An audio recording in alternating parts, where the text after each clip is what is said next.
Good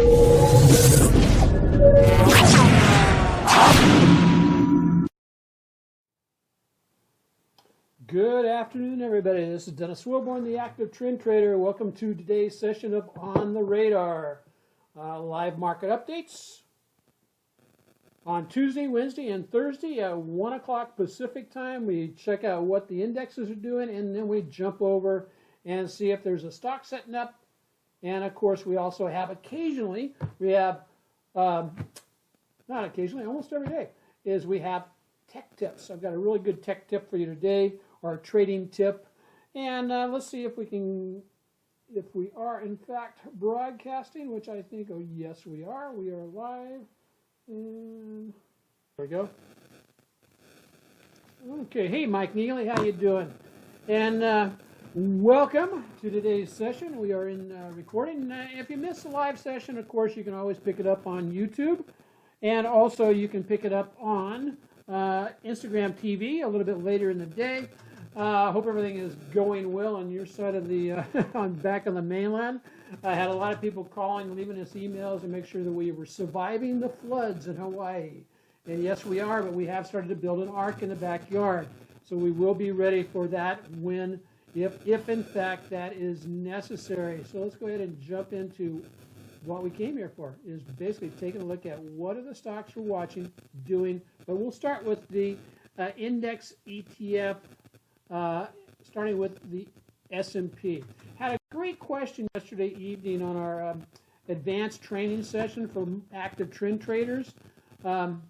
We do one of those advanced sessions once a month, and then we record that, put that online for premium members. And the question was, why don't I watch or look at the Dow? Well, the Dow only covers like 20 stocks. The S&P covers S&P 500. The NASDAQ covers approximately 100. And then the Russell covers about 2,000 stocks. Those three indexes give us a much better picture of what's going on with the economy. And so that's one of the reasons why I don't. It's not that I don't pay attention to the Dow. It's just that I feel that those other three indexes give us a much better picture of what's going on.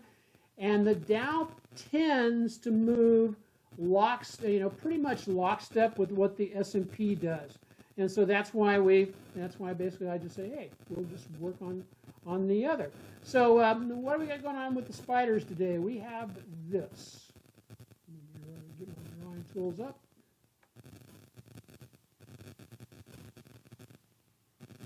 And again, if you're joining us online, please feel free to drop a stock you would like us to review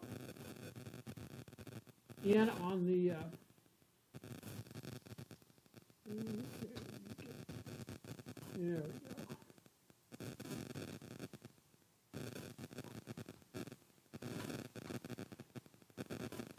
Okay, what we've had is we have basically a breakout above this high here on the S&P, but however, the breakout failed and has dropped back below the breakout level. This candlestick for today is not quite a shooting star. And it's shooting star, inverted hammer, whatever, now that proper term is a shooting star. It's not quite a shooting star, although it does give us a good reflection of where sellers came in. Right at the high, push prices back down.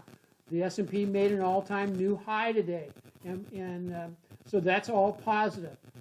But what else is going, I won't say going against it, but what are some of the other clues with the S&P that we need to be aware of? Well, one is volume is starting to basically dwindle off, making it, does that mean that this rally attempt is going to fall short? We'll see. I mean, dropping back below the breakout level is a, I would give it like a minus sign for that happening. So that's one of the things. What is one of the other things we have going on? Well, the TSI. Price action made a new high. TSI is a long way from making a new high. We can consider this to be negative divergence. Now, when would we be interested in this perhaps for a downside trade is kind of any testing back up into the wick, and then followed by, if we took a trade there, and then we broke down below the low of today, that would be a pretty good indication that we would be in a downside trade to where? Basically, look for the moving averages now that they've turned back up. The 8s are back above the 20, which is above the 34, which is above the 50. We would be wanting the moving averages to catch any type of a drop in this area here. And there's basically a little gathering of moving averages right in this area here, where that would be where we'd expect things to want to turn around and bounce up. Blows through that, then we're going to probably go back down here and test at the 371 level. Hey, Coach, how you doing? Always a pleasure to see you online. If you do have a stock you want me to take a look at, just drop it in the chat box, and I'll be checking that as we move along. So the spiders, not a lot to write home about. The Qs, NASDAQ. NASDAQ is still the index that is lagging. Let's draw a picture on that and see what it did for us today. One is, let's draw a trend line coming down through here. I'm just going to connect it to that next high, and I'm going to shoot that down to the right. There we go. Okay. For that very steep trend line, we got a breakout today. At the same time, though, sellers came in the afternoon and pushed us back down. Now, we did maintain our price integrity above the 8 and the 20, but slightly below the 34. So we'll see if that, we'll see what transpires tomorrow. Again, also, well, we can't really call this negative divergence. Why? Well, because we weren't making a new high here. What do we want to see what I want to see in the intraday charts? As you see, we had two really nice bounce up, but we get what the intraday charts are telling us is a 30-minute intraday charts is that we're getting a big push up and then a sell off. Today's action: push up, got back up to the high, and then the last part of the day just kind of dwindling along and tending to drop to the downside. Longer term, weekly charts looking pretty good, actually. So we know we've got some strong support there, about 297. We have a resistance area up here at about 319. So if we get any type of retest back into the body this week, look for a move back up to the highs. And that's where, that's one of the things we want to do. I want to trade long side. If I'm, pulled back into support, I want to look at, potentially trading to the downside if we fail at the current levels. Let's go back to the weekly daily chart. As you can see, this is a higher in a series going up here. We basically had we had the hammer on Friday, higher high, higher high, higher high, higher high. And so if we take out the low of the high day, that could be a change of momentum down to the downside. And we'll keep our eye on that. And so IWM, similar type. IWM, it continues to be the the index of choice, if you will, moving forward. The index of choice, and what I mean by that is just basically, it's doing better than the other indexes. As you remember, in 2020, IWM and the Russell did not, at the end of the year they did great, but throughout the the beginning part of the year, they were, kind of wonky. So we're getting a nice breakout back above this. Some of the things to be aware of. We could look at this as being a expanding top. And what does that mean? Now that we've hit this new high, Spinning our megaphone type topping type pattern. That is a bearish type of pattern. That high there connected to that high there. We'll just lay that in there.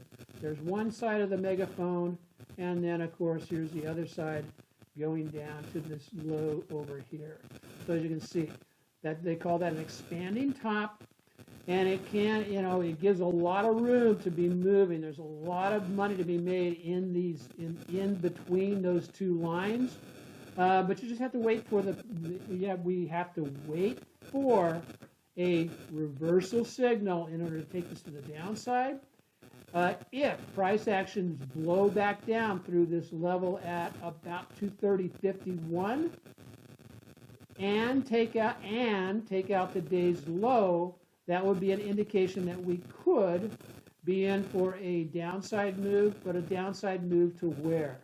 Well, given the, let me get rid of this line here, given where we're at, we would be looking at a downside move down to, just down to the moving averages, or maybe a downside move to this trend line, stab it, touch or come close to the trend line, and then kiss it goodbye as it goes off and launches itself into a new, longer term uptrend.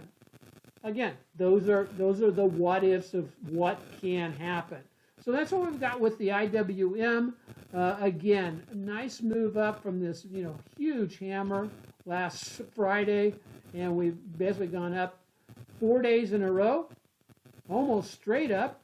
And so we will look for it to take a breath somewhere. And so then the question I have for you today, and this is a kind of a tech tip for you. Where do you go if you need a stock to trade? In other words, do you have a profit center? If you ever run your own business, you know all about profit centers. You need somewhere where you can basically go and count on generating a profit. You certainly don't want to generate a loss. One of the things that I like to do, and I'll be glad to share my list with you, to send me a DM or send me an email, I'll be glad to do this, is I try to eliminate as many variables when I'm trading as possible. One of the ways to do that is to have a very select group of stocks that I watch during earnings. Now, you're going, oh, Dennis, that sounds kind of interesting. Well, here's the way that works. Let me pop this up real quick. There we go. As you can see, this is a, now I don't catch all the trades, and I don't catch all the setups. However, I catch enough of them to basically be able to generate some really nice profits for the quarter. This is what we've done so far in Q1 2021. We're up about $7,000 in this particular arena. Do we get? Is everything a winner? No. PayPal ripped and kind of pooped on our parade, but that's okay. So how do I trade these? Well, one, I can trade options on them doing spreads. I can buy the stock if I want to. I can do a long call. I can, there's a lot of different ways to basically trade these. Now, our premium members, I send out alerts to them to say, hey, here's how I'm trading these. But maybe you just want to watch them on your own. This is an excellent table of stocks where I can basically just, and you go through rotations. Basically, I roll through the first quarter, and then once I'm done with the first quarter, I roll over here to the second quarter, as you can see right there. And I've got that all lined up. I've gotten to the place now where I'm approaching the end of the first quarter. I will roll to start looking at MU, JPM, IBM, Netflix, TSCO, AMD, go down to about halfway down the first, the month of April. Because why do I do that? Well, one, I know a couple of things about earnings. And when we know that there's certain tendencies about a particular set of stocks, that helps us to improve our edge. Now, what do I mean by that? Is that basically typically stocks will go on what's called a pre-earnings run. So if I have a stable of really great growth stocks to watch, all I have to do basically is check those like on a weekly basis to see if I'm getting a setup, and then I can trade it the next week to participate in the pre-earnings run. What else do I know about the pre-earnings run? Pre-earnings runs tend to go up somewhere between 5 to 10%. About 5 to 10%. And so that works really well to basically be able to capture either a 5%, and that's what I'll put in the order. I'll put in the order to go ahead and close the stock out. If I pick up 5%, I'll close part of the position. If I can pick up 10%, I'll probably close out the rest of it. And I want to be out of the position prior to earnings coming up. And so in other words, we have earnings today, and we're going to take a look at something see how Docusign is handling, Docusign, is handling orders. What else do we know? Some of the other things we know about earnings is that we know if you're going to be trading an option, normally 6 weeks before, you can jump into an option and kind of ride it through an at or in the money option, and sometimes even slightly out of the money. What happens as earnings approaches? The volatility increases, therefore driving up the value of the options. And so there's a lot of things we can count on. Does it mean it always happens that we get it, get to be able to trade the directional pre-earnings trade? No, not always, but heavens, if I pick up just 2 or 3 or 4 or 5 out of that list of 41 stocks, but I do that every quarter, and I've been doing this particular strategy now for several years, and it continues to work. I don't have to be out there searching for a stock to trade. All I have to do is be patient and wait for the that time period between 8 to 6 weeks before the earnings date. I have, in part of my maintenance to my list, as I have to adjust the date for the specific quarter it's in. But other than that, it's a great way, and I just wanted to share that with you. Mike, what do you say here? Mike says, I like to sell puts against top stocks that are pulling back, and I would like to own at a discount anyway. If it's up to me, I'd sell calls against it to exit. Keep a watch list of your top 5. Thanks, man. The top 5. I also, the top 5. I'm glad you brought that up. The autopilot top 5 list. I keep a running list of those, which is about, this year it's up to about 31, 32 stocks so far, and those are also. Just like the Investor Business Daily top, IBD 50, I keep a running list on that. Because why? Because it's a list of vetted stocks that are very powerful and will outperform the market in the long run. So that's absolutely awesome and excellent. Thanks, Mike, for bringing that up. So let's take a real quick look. I want to take a look at one thing, and let's see what, as I said, so I wanted to bring that attention to you for trading pre-earnings. Another one, Docusign. What is Docusign doing? And whenever I'm watching a stock that's just repeating, as you can see, Docusign blew off here, fell down almost to support a little bit below 190, and did one heck of a nice move, gaining up to $35 in the past 4 days. Well, I run over here to not the weekly, I run over here to the intraday chart. And what I want to look on the intraday charts is what's going on after market. Now that so what this will tell us is, let me get rid of style, and I go show extended hours. Now again, this is just sticking. Well, darn it. Hold on a second. There we go. The dark areas, as you see there, that's the after-hour period. And this is what's going on with DocuServe as, you know, it's basically reporting out after hours. I watched this just to, and what's very interesting is at the beginning of the week, one could have bought a 2:30 call that expires today, that expires this Friday, and picked it up for about $1.07. And then what's happened to that is, as we watch the implied volatility increase, that same option went from being worth $1 when it was down at $188 and passed back up through where it had dropped off from, and wound up being worth, I think, about $5.50 by the end of the day. Now, you don't do those kind of trades very often, but when you can catch on to one like that, you know, 300-400% increase, even on a small amount, is pretty healthy. So as we see right here, right now, I don't have a lot to write home about on Docusign. I'll watch this through the day.